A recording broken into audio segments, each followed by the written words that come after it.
Hello friends, मैं हूँ रचना और स्वागत करती हूँ आपका अपने चैनल गार्डनिंग विद रचना में। फ्रेंड्स, आज हम मोगरे के पौधे के बारे में बात करेंगे।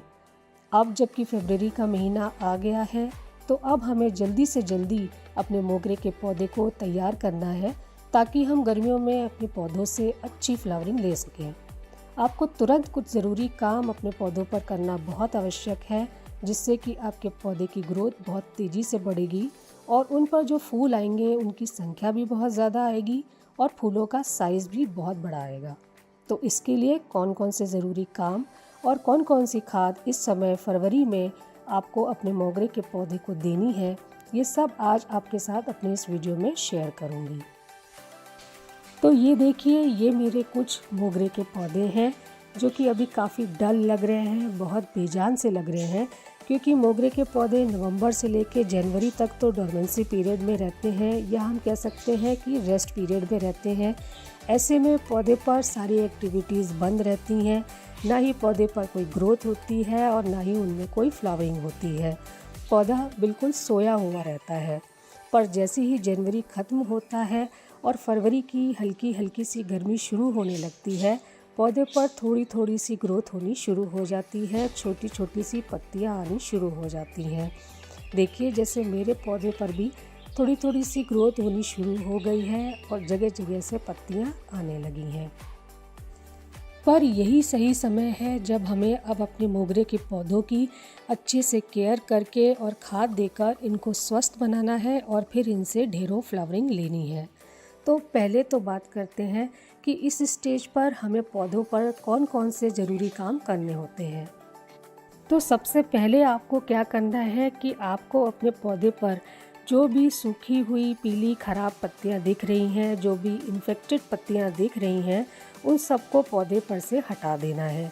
पौधे की मिट्टी में भी जो खरपतवार निकल आई है, जो भी सूखी पत्तियां उसमें गिरी हुई हैं, उन सबको भी हटाकर मिट्टी को साफ़ कर देना है। इसके बाद हमें क्या करना है कि अपने सभी पौधों की ब्रांचेस की सॉफ्ट प्रूनिंग कर लेनी है। सॉफ्ट प्रूनिंग करना बहुत ज़रूरी है फ्रेंड्स इस समय पर, अगर आप अपने पौधों पर ज़्यादा से ज़्यादा फ्लावरिंग चाहते हैं तो। सॉफ्ट प्रूनिंग से मतलब है कि आपको अपने पौधों की सभी ब्रांचेस को ऊपर से सिर्फ 2 से 3 इंच तक को ही कट कर देना है। 2-3 इंच से ज़्यादा कट बिल्कुल भी मत करिएगा।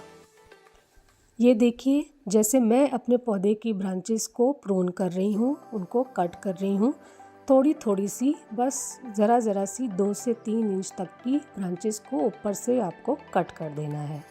ऐसे कट करना है।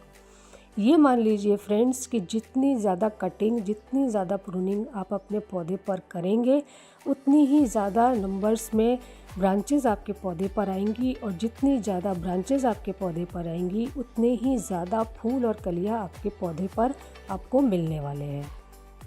कई बार क्या होता है कि हम अपने पौधे को खाद तो दे देते हैं, पर उनकी ब्रांचेस को प्रून नहीं करते, उनकी ब्रांचेस को कट नहीं करते।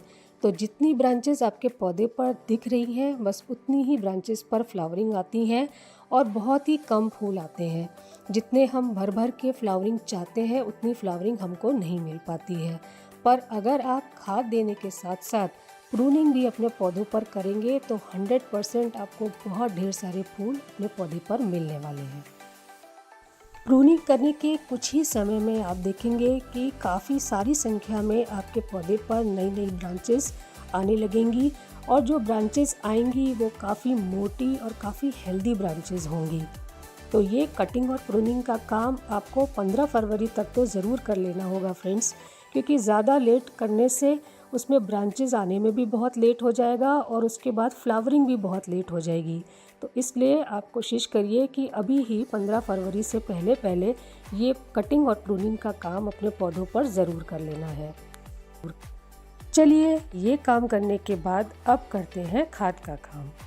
देखिए, मोगरे के पौधे को डोरमेंसी पीरियड से बाहर निकालने के लिए और उसे फ्लावरिंग सीजन के लिए तैयार करने के लिए अब ज़रूरत है इस पौधे को एक अच्छी खाद की, जिससे कि ये तेज़ी से ग्रो करे, पौधा तेज़ी से घना हो जाए और मार्च से ही हमारा पौधा बढ़िया तरह से फ्लावरिंग करने लगे।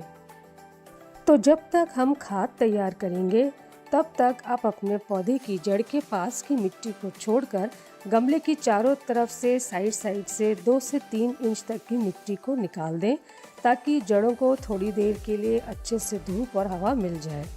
और फिर वहीं हम साइड में खाद देंगे। सबसे पहली खाद जो हमें लेनी है वो है गोबर की खाद या फिर वर्मी कंपोस्ट। यहाँ मैंने 200 ग्राम के आसपास वर्मी कंपोस्ट लिया है। मैं अपने सभी मोगरे के पौधों में वर्मी कंपोस्ट का इस्तेमाल कर रही हूँ फ्रेंड्स, क्योंकि अब हमारे यहाँ पर तो हल्की हल्की गर्मी शुरू हो गई है, तो गोबर खाद देने से कहीं पौधों को नुकसान ना हो जाए, इसलिए मैं वर्मी कंपोस्ट का इस्तेमाल कर रही हूँ। पर अगर आपके एरिया में अभी भी ठंडक है तो आप गोबर खाद का इस्तेमाल भी कर सकते हैं। अब इसमें मैं डाल रही हूँ करीब 2 स्पून फंगीसाइड पाउडर। कहीं पौधे में फंगस ना लग जाए, इस वजह से हम प्रिकॉशनरी पॉइंट ऑफ व्यू से अपनी खाद में 2 स्पून फंगीसाइड पाउडर डालेंगे। कोई भी फंगीसाइड पाउडर आप यूज़ कर सकते हैं, जैसे मैंने साफ पाउडर का इस्तेमाल किया है। नेक्स्ट मैं इसमें डाल रही हूँ करीब 1 spoon Epsom salt. Epsom salt use करने का यही कारण है फ्रेंड्स कि एप्सम सॉल्ट पौधे की ग्रोथ को तेज़ी से बढ़ाने में, ज़्यादा से ज़्यादा फूल और कलियाँ बनाने में, फूलों के साइज़ को बड़ा लाने में और कलर्स को ब्राइट करने में मदद करता है। नेक्स्ट खाद जो हम अपने पौधों को देंगे वो है डीएपी। डीएपी इस समय पर पौधों पर देना बहुत ज़रूरी है, क्योंकि इस समय पर मौसम बदलते ही पौधे की जड़ें तेज़ी से एक्टिवेट होना शुरू हो जाती हैं और तेज़ विकास के लिए उन्हें ज़रूरत होती है एक फॉस्फोरस रिच खाद की। पौधे की जड़ों की फॉस्फोरस की रिक्वायरमेंट हम डीएपी देकर पूरा करते हैं। फॉस्फोरस के अलावा डीएपी में नाइट्रोजन की भी अच्छी मात्रा पाई जाती है, जो कि पौधे पर ग्रीन ग्रोथ लाने में काफ़ी मददगार साबित होती है। तो आपको डीएपी के कुछ सिर्फ 8 से 10 दाने ही अपने पौधे को देने हैं। इसके बाद अब हमें अपने पौधे को कुछ कैल्शियम रिच खाद देनी है, क्योंकि देखिए पौधा रेस्ट पीरियड में बहुत कमज़ोर और बेजान हो जाता है, तो ऊपर पौधे में और जड़ों में मजबूती लाने के लिए हमें कैल्शियम रिच खाद देनी चाहिए। तो पौधे को कैल्शियम प्रोवाइड करने के लिए मैं इस्तेमाल कर रही हूँ चॉक पाउडर या फिर चूना। 1 स्पून आपको ये यूज़ करना है। आप चाहें तो बोन मील भी इस्तेमाल कर सकते हैं, पर मैं 1 स्पून चॉक पाउडर अपनी खाद में मिला रही हूँ। और अब इन सब चीज़ों को अच्छे से मिलाकर जड़ों के चारों तरफ डाल दीजिए और ऊपर से निकली हुई मिट्टी को वापस से खाद के ऊपर डालकर अच्छे से मिला दें और पौधे को पानी दे दें। और पूरे दिन की धूप जहाँ पर मिले ऐसी जगह पे पौधे को रख दीजिए। इस समय पर धूप पौधे के लिए बहुत ज़रूरी है। धूप मिलने से आप देखेंगे कि पौधे पर जगह जगह से नई नई ग्रोथ आना शुरू हो जाएगी। धीरे धीरे पौधा घना हो जाएगा और जैसे ही मार्च आते आते टेम्परेचर बढ़ने लगेगा, आपके पौधे पर फ्लावरिंग आना भी शुरू हो जाएगी। तो फ्रेंड्स, मैंने आपको अपने हिसाब से ये बताया है कि आपको मार्च से ही अगर अपने मोगरे के पौधे में फ्लावरिंग लेनी है, तो अभी आपको 15 फरवरी से पहले कौन से ज़रूरी काम करने हैं और कौन सी खाद अपने पौधों को देनी है। उम्मीद करती हूँ आपको मेरा आज का ये वीडियो पसंद आया होगा। अगर पसंद आया तो काइंडली मुझे लाइक करें और अगर आप मेरे इस चैनल पर नए हैं तो काइंडली मुझे सब्सक्राइब करें। Okay friends, thank you.